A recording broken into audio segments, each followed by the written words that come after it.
The general form of a linear equation will have the terms containing an x and the terms containing a y on the same side of the equation, and the constant term on the other side. So here we have a linear equation in the general form. Notice that the exponent on x and y are both positive 1, and that's what tells us that this equation is linear.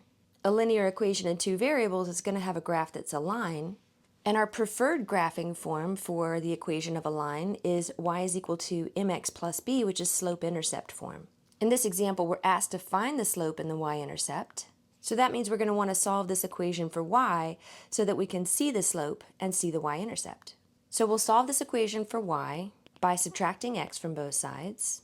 The x's are going to cancel on the left, and we'll have 2y is equal to 4 minus x, but let's write the x term first and the constant second, because our target is slope-intercept form with the x term that's first and the constant term that's second. Then we divide both sides by 2. The 2's cancel out here on the left, and we have y is equal to. Let's split up this numerator so that our denominator is under both of those numerator terms. And now we can simplify individually. Let's also rewrite this first term as being negative 1/2 times x so that it's easier to see our slope. And then 4 divided by 2, of course, reduces down to being just positive 2.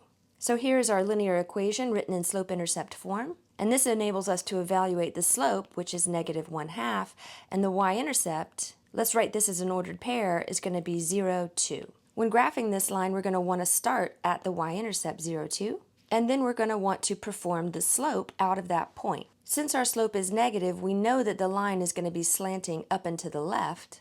So let's keep that in mind when we're sloping. We could achieve this negative slope by going down 1 and to the right 2, or up 1 and to the left 2 units. Either way, this is going to have a negative outcome, yielding the negative slope that we're expecting. So let's go down 1, right 2, down 1, right 2 units, and we land here at the ordered pair 2, positive 1. But again, we could achieve that negative slope by going up 1 and left 2. So let's go back to the original point. We'll go up 1 unit and left 2 units to land out here at negative 2, positive 3.